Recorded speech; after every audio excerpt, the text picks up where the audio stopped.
Episode 35। हवेली में अब शांति लौट आई थी। पिछली रात की सारी हलचल और अंधेरे साए अब मानो किसी पुराने किस्से का हिस्सा लग रहे थे।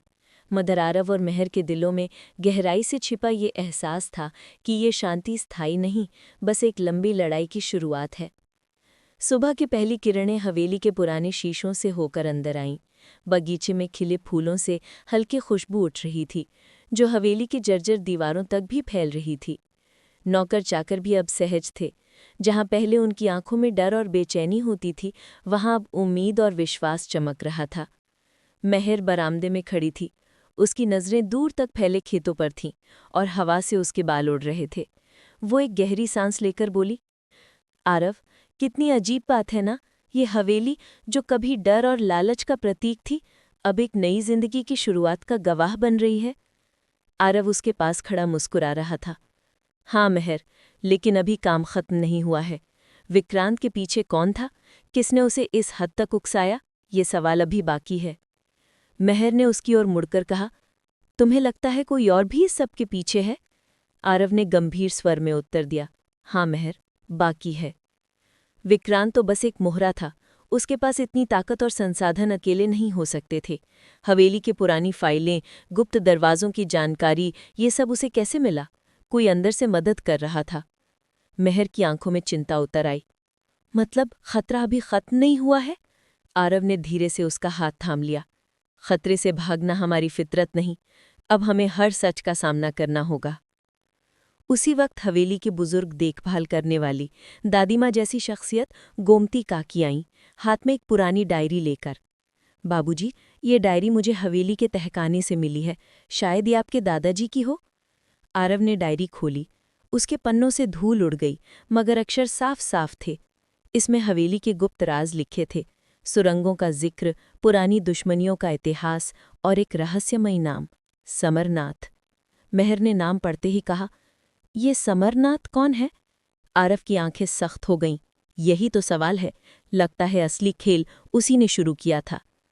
अचानक हवेली के बाहर घोड़ों की टापों की आवाज़ गूंजी। कुछ ही पलों बाद दरवाजे पर एक डाकिया दस्तक देने लगा। खत है बाबूजी, आपके नाम। आरव ने लिफाफा खोला। उसमें एक छोटा सा कागज था, जिस पर सिर्फ एक पंक्ति लिखी थी, तुम्हें लगता है कहानी खत्म हो गई, असली राज तो अब शुरू होगा, समरनाथ।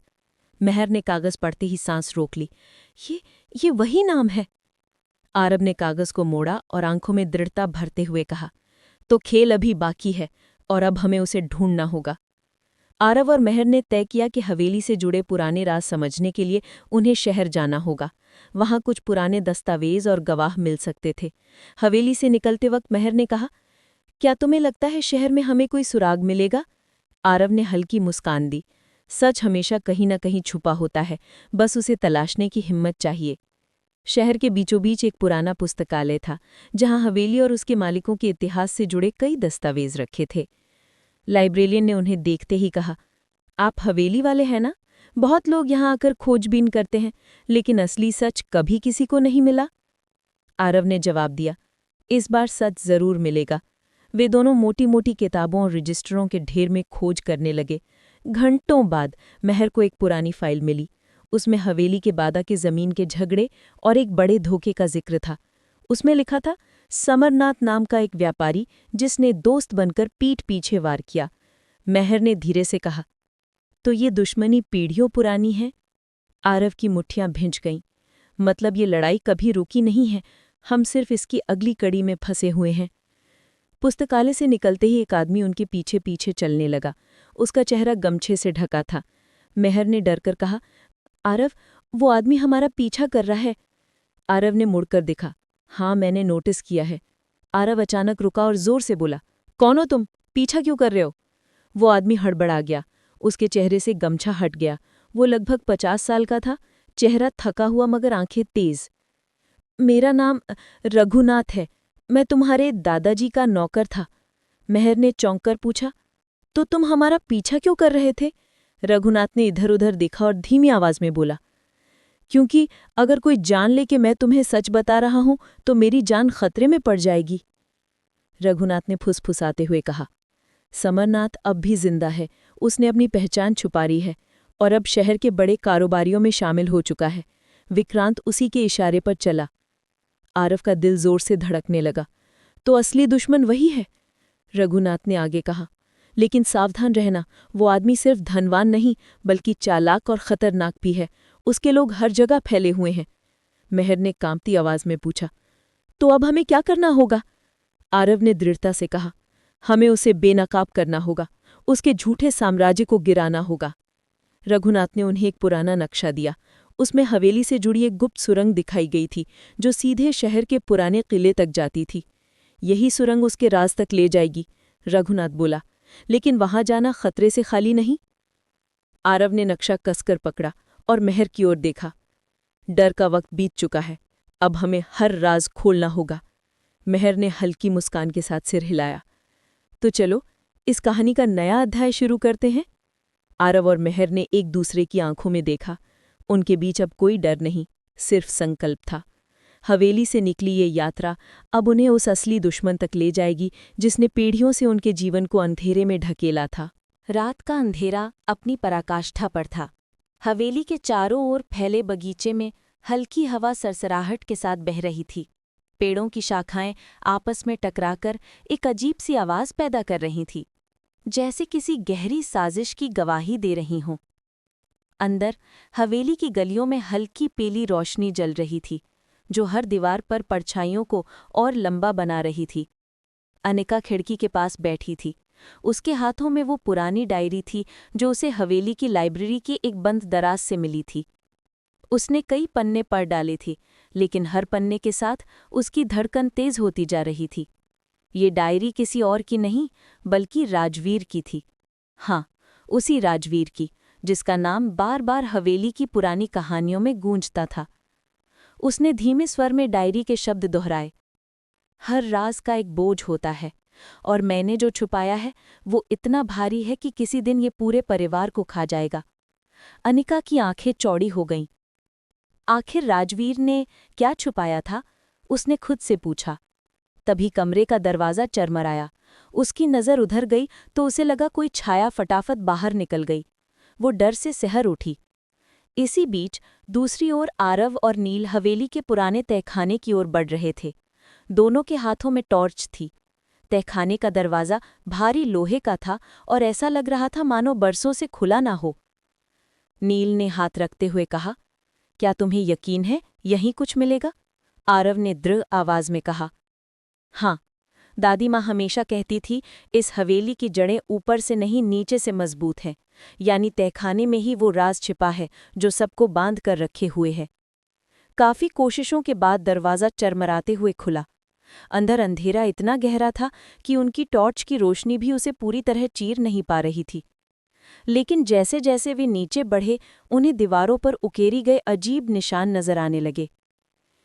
ये प्रतीक? नील बड़बड़ाया। जैसे किसी गुप्त समाज के हों। आरव ने धीरे से हाथ फेरकर कहा, ये परिवार की असली कहानी है नील, जो ऊपर वाले हिस्सों में लिखी नहीं गई है। उधर अनिका ने डायरी का एक और पन्ना खोला। उस पर लिखा था, मुझे अपने ही खून से डर लगने लगा है। जब इंसान लालच में अंधा हो जाए तो परिवार दुश्मन बन जाता है। मैंने वो सौदा किया जो मुझे नहीं करना चाहिए था, और अब इस हवेली पर जो साया है वो उसी सौदे की कीमत है। अनिका की आंखों में पानी आ गया। तो क्या इस हवेली पर मंडराती ये बर्बादी उनकी किसी गलत सौदे की वजह से है? तभी अचानक बिजली चमकी और कमरे में रोशनी की एक तेज लहर फैली। उसने खिड़की से झांका तो बगीचे में किसी को खड़ा देखा। वो व्यक्ति पूरी तरह काले कपड़ों में था और उसका चेहरा ढका हुआ था। अनिका घबराकर पीछे हट गई। आरव और नील तहखाने के अंदर और गहरे पहुंच चुके थे। वहां एक बड़ा सा लोहे का संदूक पड़ा था। उस पर जंजीरें लिपटी हुई थीं और ताले जंग खा चुके थे। नील ने घबराकर कहा, मुझे अच्छा नहीं लग रहा आरव, ये जगह कुछ ज्यादा ही खौफनाक है। आरव ने कहा, डरना मत, यही सच छिपा है। उन्होंने ताला तोड़ने की कोशिश की। जैसे ही जंजीर टूटी एक तेज झोंका आया और दोनों की टॉर्च बुझ गई। चारों ओर अंधेरा फैल गया। उसी अंधेरे में उन्हें कदमों की आहट सुनाई दी। कौन है वहां?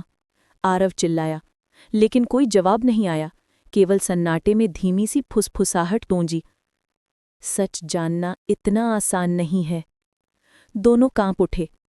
अनिका अब और सह नहीं पाई और वो डायरी हाथ में लेकर सीढ़ियों से नीचे उतरी और हवेली के मुख्य हॉल तक पहुंची। वहां उसे रोशनी की एक झलक दिखाई दी।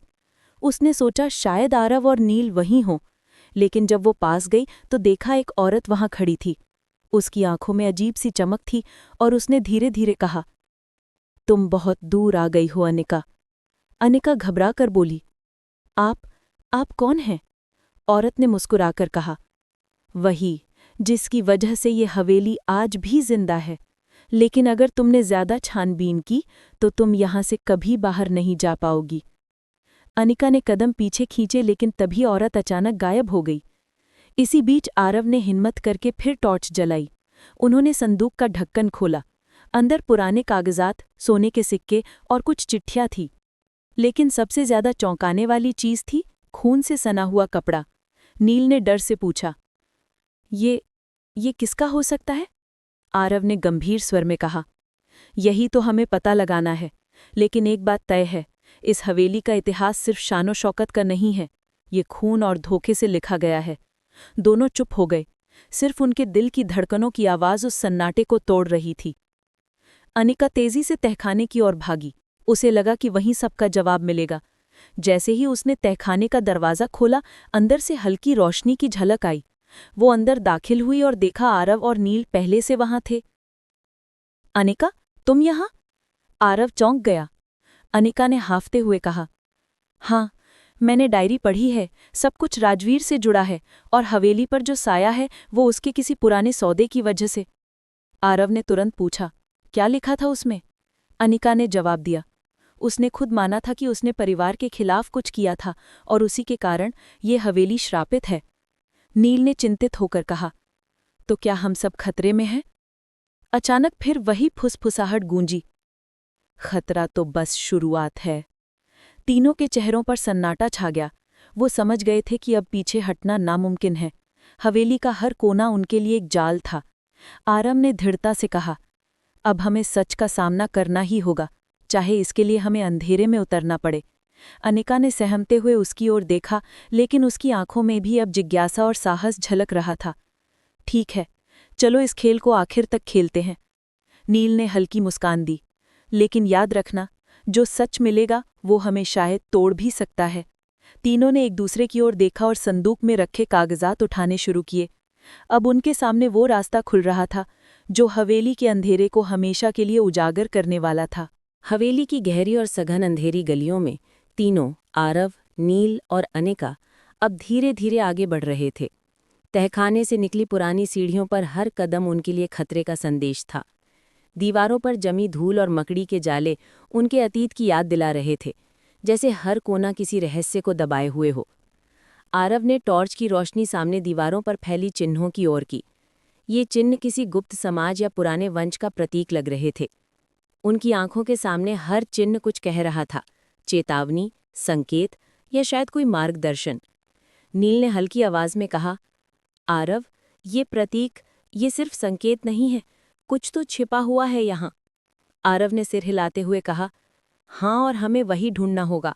मैं महसूस कर रहा हूं कि हवेली का असली सच यही तहखाने में छुपा है। अनिका ने डायरी को मजबूती से पकड़ लिया। हर पन्ना जो उसने पढ़ा वो उन्हें इस अंधेरे रास्ते के लिए तैयार कर रहा था, लेकिन अभी भी उसके अंदर डर और उत्सुकता का मिश्रण था। जैसे ही उन्होंने तहखाने के गहरे हिस्से में कदम रखा, वहां एक बड़ा लोहे का गेट था। गेट पर जंग लगी थी और उसके नीचे की ओर खून के कुछ दाग थे। नील ने धीरे से कहा, ये खून के निशान, कहीं किसी ने हाल ही में। आरव ने टॉर्च उठाते हुए कहा, शांत रहो, किसी भी कदम में सतर्क रहना होगा। ये जगह केवल पुराने रहस्य नहीं बल्कि नए खतरे भी छुपाए हुए हैं। गेट के अंदर प्रवेश करते ही उन्होंने देखा कि तहखाने की दीवारें धूल और पुराने कागजों से ढकी थीं। वहां एक बड़ा संदूक रखा था जिसमें जंजीरों से बंद ताले थे। आरव ने अपने हाथों से ताले को छुआ और महसूस किया कि ये बहुत पुराना और जंग लगा हुआ है। नील ने कहा, आरव, शायद हमें इसे खोलने से पहले तैयारी करनी चाहिए, कुछ भी अचानक हो सकता है। लेकिन आरव ने जवाब दिया, अब पीछे हटना नामुमकिन है, सच सामने आने ही वाला है।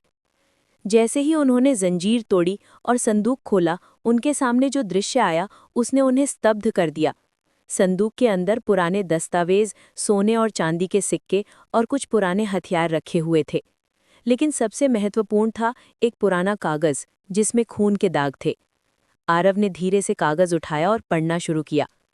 जो भी इस हवेली के रहस्य को जानने की कोशिश करेगा, उसे चेतावनी है। सच की कीमत बहुत भारी है। हमने जो किया वो केवल परिवार की रक्षा के लिए था, लेकिन हर छल और धोखे का असर एक दिन सामने आता है। अनिका ने भयभीत होकर पूछा, ये सच है? क्या राजवीर ने ये सब किया था? आरव ने गंभीर होकर कहा, हाँ, और यही कारण है कि हवेली पर यह अंधेरा मंडरा रहा है। हर कदम जो हमने यहाँ बढ़ाया है वो हमें सच के और करीब ला रहा है। नील ने कहा, लेकिन सच जानना इतना आसान नहीं होगा। ये हवेली अपने राज को किसी को भी आसानी से नहीं दिखाएगी। जैसे ही वो संदूक के पास खड़े थे, तहखाने की दीवारों पर अचानक हल्की सी परछाई दिखाई दी। कोई व्यक्ति उनकी ओर बढ़ रहा था, लेकिन उसका चेहरा दिखाई नहीं दे रहा था। अनिका ने फुसफुसाकर कहा, आरव, क्या तुमने वो देखा? आरव ने टॉर्च की रोशनी उस दिशा में बढ़ाई, लेकिन कोई भी नहीं था। केवल एक अजीब सी ठंडी हवा चली जिसने उनके शरीर को कांपने पर मजबूर कर दिया। नील ने धीरे से कहा, ये हमें परीक्षण में डाल रही है। सच के लिए हमें डर का सामना ही करना होगा। अचानक तहखाने के एक कोने से फुसफुसाहट की आवाज आई, जो खोज रहा है वही खो जाएगा। तीनों के चेहरे पर सन्नाटा छा गया। ये आवाज किसी इंसान की नहीं लग रही थी, ये किसी छाया की चेतावनी थी जो हवेली के अतीत में खोई हुई थी। अनिका ने डायरी के अगले पन्ने खोले। वहां लिखा था, सत्य केवल तभी उजागर होगा जब परिवार के हर सदस्य को उनके कर्मों का सामना करना पड़ेगा, और जो भी बाहर से आएगा उसे भी इसी परीक्षा से गुजरना होगा। अनिका ने डर और उत्सुकता के मिश्रित भाव से कहा, तो हमें इस परीक्षा से गुजरना ही होगा, चाहे इसके लिए हमें अपनी हिम्मत और समझदारी की परख करनी पड़े। आरव ने उसे आश्वस्त करते हुए कहा, हम साथ हैं और हम सच को उजागर करेंगे, लेकिन सावधान रहना, यहाँ हर चीज छल और धोखे से भरी हुई है। नील ने गंभीर स्वर में कहा, और ये केवल शुरुआत है। सच सामने आने के बाद जो चीज हमें मिलेगी वो शायद हमारी सोच से भी अधिक भयानक होगी। तीनों अब तहखाने के और अंदर बढ़े। वहां की दीवारों पर पुराने चित्र और प्रतीक उकेरे गए थे। चित्रों में अजीब आकृतियां थीं, कुछ मानव जैसी, कुछ जानवर जैसी। प्रतीक ऐसे थे जैसे किसी गुप्त समाज के सदस्यों ने उन्हें बनवाया हो। आरव ने टॉर्च की रोशनी एक चित्र पर फोकस की। वहां एक आदमी खड़ा था, उसके हाथ में एक खून से सना चाकू, और उसके पीछे हवेली के सभी सदस्य झुके हुए थे। नील ने कांपते हुए कहा, ये संकेत हैं। ये दिखा रहा है कि हवेली पर जो भी हुआ वो केवल किसी का खेल नहीं था, ये योजना और साजिश से भरा हुआ था। अनिका ने फुसफुसाकर कहा, और हम उस खेल में अब शामिल हो गए हैं। हमें समझना होगा कि अगला कदम क्या होना चाहिए। जैसे ही वो आगे बढ़े, तहखाने में अचानक हलचल हुई। कहीं दूर से पैरों की आवाज आई और टॉर्च की रोशनी में एक लंबी परछाई दिखने लगी। आरव ने धीमे स्वर में कहा, तुमने देखा? वो कोई अकेला इंसान नहीं है। ये हमें जानबूझकर डराने के लिए किया जा रहा है। नील ने नाकाम कोशिश करते हुए कहा, हमें जल्दी से तहखाने की गहराई में जाना होगा। ये केवल एक संकेत है कि हम सही रास्ते पर हैं। अनिका ने सहमति में सिर हिलाया। उसके दिल की धड़कन तेज हो गई थी, लेकिन डर और उत्सुकता के बीच उसने साहस जुटाया। तीनों अब उस स्थान की ओर बढ़ रहे थे जो हवेली के सबसे बड़े रहस्य तक पहुंचाने वाला था। वहां जाकर उन्हें पता चलेगा कि हवेली का अंधेरा क्यों छाया हुआ है और राजवीर के छिपे हुए राज का सच क्या है। हवेली का तहखाना अब और भी गहरा और रहस्यमय हो गया था। आरव, नील और अनिका तीनों की सांसें तेज हो चुकी थीं, लेकिन कदमों की थिरकन उन्हें सच के करीब ले जा रही थी। उनके सामने अनंत अंधकार और पुरानी दीवारों पर उकेरे गए प्रतीक थे, जो उनके लिए चेतावनी और मार्गदर्शन दोनों ही थे। आरव ने टॉर्च की रोशनी एक बड़े दरवाजे पर फोकस की। ये दरवाज़ा जंग और धूल से ढका हुआ था। उसके हैंडल पर जंग के दाग और पुराने निशान थे, जो जैसे कह रहे हों, तुम्हारा सामना अभी असली रहस्य से होगा। नील ने डरते हुए कहा, आरव, ये दरवाज़ा केवल देखने में साधारण लग रहा है, लेकिन मुझे लगता है कि इसके पीछे कुछ बड़ा है, कुछ ऐसा जो हमारी समझ से बाहर है। आरव ने सिर हिलाया और जवाब दिया, मुझे भी यही महसूस हो रहा है, लेकिन अब पीछे हटना संभव नहीं। हमें जानना ही होगा कि हवेली का असली सच क्या है। अनिका ने डायरी को मजबूती से पकड़ते हुए कहा, हर पन्ना जो मैंने पढ़ा है वो हमें यही कहता है। अब केवल साहस और समझदारी का इस्तेमाल हमें रहस्य के सामने खड़ा होना होगा। जैसे ही उन्होंने दरवाज़ा खोला, उनके सामने एक विशाल हॉल था। हॉल की छत इतनी ऊंची थी कि टॉर्च की रोशनी ऊपर तक नहीं पहुंच पा रही थी। दीवारों पर बड़े बड़े चित्र थे जो अतीत की घटनाओं को दर्शा रहे थे। चित्रों में लोग, हवेली के सदस्यों और अज्ञात व्यक्तियों के बीच झगड़े और राज की झलसियां दिखाई दे रही थीं। नील ने धीरे से कहा, यहाँ जो चित्र हैं वे सिर्फ सजावट नहीं है, ये किसी कहानी का हिस्सा है। ये बताना चाहते हैं कि हवेली में जो हुआ वो केवल एक परिवार की कहानी नहीं थी, बल्कि कई पीढ़ियों का सच है। आरव ने ध्यान से एक चित्र को देखा। उसमें एक आदमी खड़ा था, हाथ में खून से सना चाकू और पीछे झुके हुए लोग। उसकी आंखों में क्रूरता और धैर्य दोनों झलक रहे थे। अनिका ने डरते हुए पूछा, आरव, क्या ये वही राजवीर है? क्या वो सच में इतना क्रूर था? आरव ने गंभीर स्वर में कहा, हाँ, लेकिन ये सिर्फ शुरुआत है। हवेली के रहस्य का असली चेहरा अभी सामने नहीं आया है। हमें और गहराई में जाना होगा। तीनों अब हॉल के अंत में एक और दरवाजे की ओर बढ़े। वहां एक संकड़ी सुरंग थी जो नीचे की ओर जाती हुई दिखाई दे रही थी। सुरंग के पास पुराने मशाल और कुछ धातु के बर्तन रखे हुए थे जो पहले किसी कार्य के लिए इस्तेमाल किए गए होंगे। नील ने हिम्मत जुटाते हुए कहा, अब हमारे लिए यही रास्ता है। चाहे कितनी भी डरावनी चीजें हों, हमें आगे बढ़ना ही होगा। आरव ने सिर हिलाया और आगे बढ़ते हुए कहा, हर कदम जो हम यहाँ बढ़ा रहे हैं वो हमें सच के और करीब ले जा रहा है। लेकिन सतर्क रहना, यहाँ हर चीज़ छल और धोखे से भरी हुई है। अनिका ने फुसफुसाकर कहा, मैं तैयार हूँ। चाहे जो भी सच आए, हमें उसका सामना करना होगा। तीनों धीरे धीरे सुरंग में उतरने लगे। सुरंग का अंधकार इतना घना था कि टॉर्च की रोशनी भी पूरी तरह से रास्ता नहीं दिखा पा रही थी। सुरंग के बीचों बीच तीनों ने देखा कि जमीन पर पुराने दस्तावेज बिखरे हुए हैं। दस्तावेजों पर खून के निशान और पुराने प्रतीक उकेरे हुए थे। आरव ने एक दस्तावेज उठाया और पढ़ना शुरू किया। जो सच की खोज करेगा उसे केवल हवेली के अंधकार से ही नहीं, बल्कि अपने डर और कमजोरी से भी जूझना होगा। परिवार के हर सदस्य ने जो किया उसका असर आने वाली पीढ़ियों पर पड़ेगा। नील ने फुसफुसाकर कहा, ये दस्तावेज बता रहा है कि जो भी यहाँ आया वो केवल बाहरी खतरों से नहीं, बल्कि अपने ही अंदर के डर से जूझेगा। अनिका ने डायरी खोलकर पुराने पन्नों को फिर से पढ़ा। वहां लिखी बातें उन्हें चेतावनी दे रही थी कि सच का सामना करना आसान नहीं होगा। जैसे ही तीनों आगे बढ़े, सुरंग में अचानक हलचल हुई। कहीं दूर से पैरों की आवाज आई और टॉर्च की रोशनी में एक लंबी परछाई दिखने लगी। आरव ने धीमे स्वर में कहा, तुमने देखा? वो कोई अकेला इंसान नहीं है। ये हमें जानबूझकर डराने के लिए किया जा रहा है। नील ने धीमे से कहा, हमें सतर्क रहना होगा। कोई भी कदम असावधान होने पर हमारे लिए खतरा बन सकता है। अनिका ने हाथ में डायरी और दस्तावेज मजबूती से पकड़े हुए कहा, हम अब पीछे नहीं हट सकते। चाहे जो भी हो, हमें सच तक पहुंचना ही होगा। तभी सुरंग के कोने से हल्की सी आवाज आई, जो खोज रहा है वही खो जाएगा। तीनों के दिल की धड़कन तेज हो गई। ये आवाज किसी इंसान की नहीं थी। ये हवेली के अतीत से निकलती हुई चेतावनी थी जो अब उनके सामने थी। सुरंग के अंत में एक विशाल द्वार था जो काफी पुराना और जंग लगा हुआ था। दरवाजे पर पुराने प्रतीक उकेरे हुए थे जो जैसे कह रहे हों, सच के लिए तैयार हो जाओ। आरव ने धीरे से दरवाज़ा खोला। अंदर प्रवेश करते ही उनके सामने एक विशाल कमरा था। कमरा अंधकार और रहस्य से भरा हुआ था। दीवारों पर पुराने चित्र, प्रतीक और दस्तावेजों का एक बड़ा संग्रह रखा हुआ था। नील ने कहा, ये कमरा, ये सभी रहस्यों का केंद्र है। यहाँ हमें पता चलेगा कि हवेली पर क्या हुआ और राजवीर ने क्या छिपाया हुआ था। अनिका ने धीरे से कहा, तो अब हम सच के बिल्कुल करीब हैं।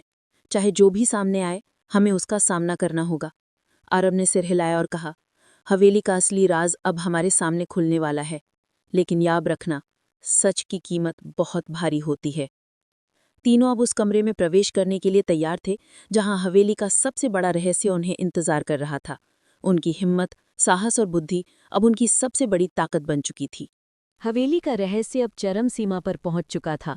आरव, नील और अनिका तीनों की सांसें तेज हो चुकी थीं और दिल की धड़कनें मानो छाती से बाहर निकलने को तैयार थीं। उनके सामने अब केवल सच था, वो सच जो हवेली के अतीत में छुपा हुआ था और जिसने पीढ़ियों को डर, धोखे और अधूरी कहानियों में बांध रखा था। तीनों ने ध्यान से कमरे में प्रवेश किया। कमरा विशाल था और उसकी छत इतनी ऊंची कि टॉर्च की रोशनी केवल बीच तक ही पहुंच रही थी। दीवारों पर पुराने चित्र, प्रतीक और दस्तावेजों का संग्रह जैसे अतीत की आत्माओं को जगाने के लिए रखा गया हो। हर चित्र में घटनाओं की झलक थी, संघर्ष, धोखा, प्यार और बर्बादी। आरव ने धीरे से कहा, ये चित्र केवल कहानी नहीं बता रहे, बल्कि चेतावनी भी दे रहे हैं। ये हवेली अपने रहस्यों को आसानी से नहीं छोड़ने वाली। नील ने दस्तावेजों को उठाया और पढ़ना शुरू किया। हर पन्ना जैसे हवेली की आत्मा से जुड़ा हुआ था। सत्य की खोज करने वाला अपने डर और कमजोरियों से जूझे बिना इसे नहीं पाएगा। जो भी अतीत में हुआ, उसका असर अभी भी हवेली में मौजूद है। अनिका ने डायरी के पन्नों को पढ़ते हुए कहा, अब हमें समझ में आ रहा है कि हवेली सिर्फ भूत और धरोहर की जगह नहीं है। ये एक परीक्षण है, हिम्मत, धैर्य और समझ का परीक्षण। जो यहाँ सच का सामना करेगा, वही विजेता होगा। कमरे के बीचों बीच एक विशाल पंखा लगा हुआ था, जो धीरे धीरे घूम रहा था। उसके नीचे एक गोलाकार मंच था और उस पर कई प्रतीकों केरे हुए थे। प्रतीकों के बीच एक विशेष निशान चमक रहा था, जो उन्हें मानो कह रहा था कि तुम्हारा सामना यहीं से शुरू होगा। आरव ने धीरे से कहा, ये मंच केवल प्रतीक नहीं है, ये संकेत है कि सच का सामना करने के लिए हमें पहले अपने अंदर के डर को हराना होगा। नील ने देखा कि मंच के चारों ओर कई सुराग रखे हुए थे, पुराने दस्तावेज, चित्र और छोटे बक्से। उसने कहा, शायद ये सुराग हमें बताने वाले हैं कि हवेली का असली रहस्य क्या है और इसे कैसे सुलझाया जा सकता है। अनिका ने धैर्य से कहा, तो चलो हम हर सुराग को ध्यान से समझें। अब पीछे हटने का समय नहीं है। तीनों ने सबसे पहले एक पुराना बक्सा खोला। बक्से के अंदर एक छोटी किताब थी, जिसे खोलते ही हवा में पुराने पन्नों की गंध फैल गई। किताब में हवेली के पहले मालिक और उनके परिवार के बारे में लिखा था।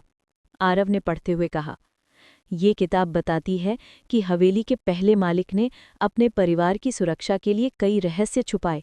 हर निर्णय, हर कार्यवाही का असर आने वाली पीढ़ियों पर पड़ा। नील ने ध्यान से किताब के पन्नों को पलटते हुए कहा, यहाँ लिखा है कि किसी भी निर्णय में केवल ताकत और धैर्य काम नहीं आता, बल्कि समझदारी और दिल की आवाज़ भी महत्वपूर्ण है।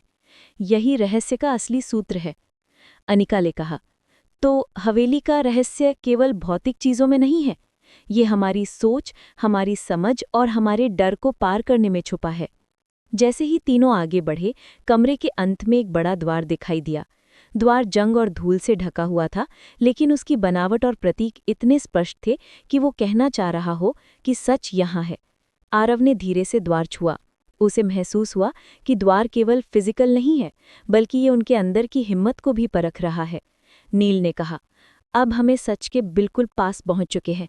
केवल एक कदम बाकी है और हमें ये जानना होगा कि हवेली का सबसे बड़ा राज क्या है। अनिका ने हाथ में डायरी और किताब को कसकर पकड़ा। उसने धीरे से कहा, अब हम पीछे नहीं हट सकते। चाहे जो भी सामने आए, हमें इसका सामना ही करना होगा। तीनों ने मिलकर द्वार खोला। अंदर प्रवेश करते ही उनके सामने एक विशाल कमरे का दृश्य था। कमरे में हवा भारी और अजीब सी थी। दीवारों पर पुराने चित्र थे, जिनमें हवेली के अतीत की घटनाओं को दिखाया गया था। कमरे के बीचों बीच एक विशाल खजाना रखा हुआ था। खजाने के चारों ओर प्रतीक और संकेत उकेरे हुए थे। आरव ने धीरे से कहा, ये केवल धन या वस्तुएं नहीं हैं, ये हवेली की सच्चाई और इतिहास का प्रतीक है। जो इसे समझेगा, वही असली विजेता होगा। नील ने ध्यान से खजाने के प्रतीकों को पढ़ा। उसे समझ में आया कि हर प्रतीक हवेली के अतीत की कहानी कह रहा था। परिवार, प्यार, धोखा, बलिदान और रहस्य। अनिका ने धीरे से कहा, तो असली खजाना केवल धन नहीं, बल्कि हवेली के इतिहास और उसकी सच्चाई को समझना है। जो इसे जान जाएगा, वही यहाँ का असली वारिस है। जैसे ही तीनों ने प्रतीकों और दस्तावेजों को मिलाकर समझने की कोशिश की, उन्हें हवेली का असली रहस्य समझ में आया। ये रहस्य केवल पुराने धन या परिवार के राज से नहीं, बल्कि हवेली के अंदर छुपे डर, साहस, समझदारी और मानवता से जुड़ा हुआ था। आरव ने कहा, हवेली का असली राज ये है कि केवल वही विजेता है जो अपने डर को परास्त कर समझदारी और धैर्य से काम लेता है। कोई भी बाहरी ताकत इसे बदल नहीं सकती। नील ने सिर हिलाया, और यही कारण है कि हवेली अब तक सुरक्षित रही। जो भी इसे समझे बिना आया, वो केवल भ्रम और डर में खो गया। अनिका ने धीरे से कहा, तो अब हम जानते हैं, हवेली का रहस्य अब हमारे सामने है। हमें इसे समझना, स्वीकार करना और इसका सम्मान करना होगा। तीनों ने कमरे से बाहर निकलते हुए महसूस किया कि अब हवेली का डर उनके ऊपर से उतर गया है। उनके दिल में साहस, समझदारी और उत्सुकता का मिश्रण था। आरव ने मुस्कुराते हुए कहा, हमने सच का सामना किया और इसे समझा। अब हम पूरी तरह से तैयार हैं, चाहे आगे जो भी राह हो। नील ने कहा, हवेली का रहस्य अब हमारे साथ है और ये हमें और भी मजबूत बनाएगा। अनिका ने धीरे से कहा, हवेली अब केवल एक जगह नहीं है, ये हमारी समझ और हमारी हिम्मत का प्रतीक बन गई है। तीनों ने एक दूसरे की ओर देखा और मुस्कुराते हुए बाहर निकल गए। हवेली की रहस्यमयी दीवारें अब उनके लिए डरावनी नहीं थी, बल्कि अनुभव और समझ की कहानी बन गई थी।